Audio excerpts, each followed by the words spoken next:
অহা কাইলৈ পুৱা 9:30 বজাৰ পৰা আমি এটি মননশীল শৈক্ষিক অনুষ্ঠানৰ আয়োজন কৰিছোঁ, যি অনুষ্ঠানটোৰ নাম সাহস আৰু প্ৰত্যয় ভৰা এদিন, a day of courage and achievements, dreams from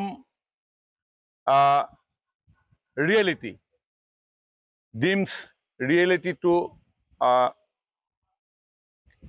how we achieve our goals।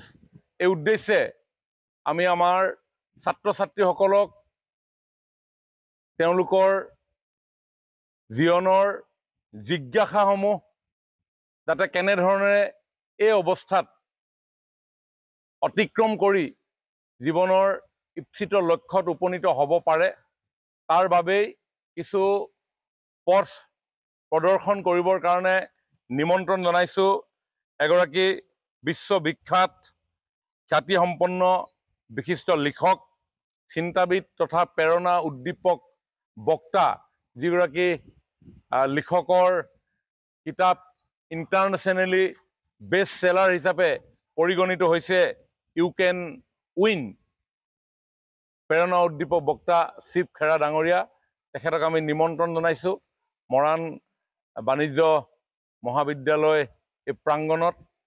সকলো ছাত্ৰ ছাত্ৰী, অভিভাৱক অভিভাৱিকা তথা শিক্ষক শিক্ষয়িত্ৰীসকলক আৰু শিক্ষানুৰাগী ৰাইজক মই আন্তৰিকতাৰে এই অনুষ্ঠানলৈ আমন্ত্ৰণ জনাইছোঁ। গ্ৰথ ফ্ৰম গ্ৰাছৰুট নামৰ এটি স্বেচ্ছাসেৱী ন্যাসে এই গোটেই অনুষ্ঠানটি আয়োজন কৰিছে আৰু আমাৰ টিংকাং সমষ্টি তথা মৰাণ অঞ্চলৰ সকলো ৰাইজে অতি আন্তৰিকতাৰে এই অনুষ্ঠানটি সফলতা কামনা কৰি সহযোগিতা আগবঢ়াইছে। মই ভাবোঁ যে এই অনুষ্ঠানটোৱে আমাৰ নতুন ছাত্ৰ ছাত্ৰীসকলক চিন্তাৰ খোৰাক যোগাবলৈ সক্ষম হ'ব, তেওঁলোকৰ জীৱনৰ বাটত সাহস আৰু প্ৰত্যয়েৰে আগুৱাই যোৱাৰ ক্ষেত্ৰত প্ৰেৰণা লাভ কৰিব। এই উচ্চ মাধ্যমিক আৰু উচ্চতৰ মাধ্যমিক শিক্ষান্ত পৰীক্ষাত অৱতীৰ্ণ হ'বলগীয়া ছাত্ৰ ছাত্ৰীসকলক পৰীক্ষাৰ প্ৰাক মুহূৰ্তত এটা শুভেচ্ছা আমি আগবঢ়াওঁ আৰু শুভেচ্ছাৰ অন্তত সফলতাৰে যিসকল ছাত্ৰ ছাত্ৰী উত্তীৰ্ণ হয় তেওঁলোকৰ নতুন এখন শিক্ষানুষ্ঠানলৈ যোৱাৰ প্ৰাক মুহূৰ্তত মনত ডেফিনেটলি কিছুমান কিউৰিচিটি থাকে। এটা পৰীক্ষাৰ ৰিজাল্টৰ পিছত বহু ছাত্ৰ ছাত্ৰীৰ মনৰ মাজত কিছু ডিপ্ৰেশ্যন আহে, হয়তো কোনোবা উৎফুল্লিত হয়, আৰু এই যিটো বয়স, এই বয়সটো প্ৰকৃততে জীৱনৰ ৰামধেনু অঁকাৰ বয়স, জীৱনটোক সজোৱাৰ বয়স, জীৱনটোক সঠিক পথেৰে আগুৱাই লৈ যোৱাৰ সঠিক সিদ্ধান্ত লোৱাৰ বয়স।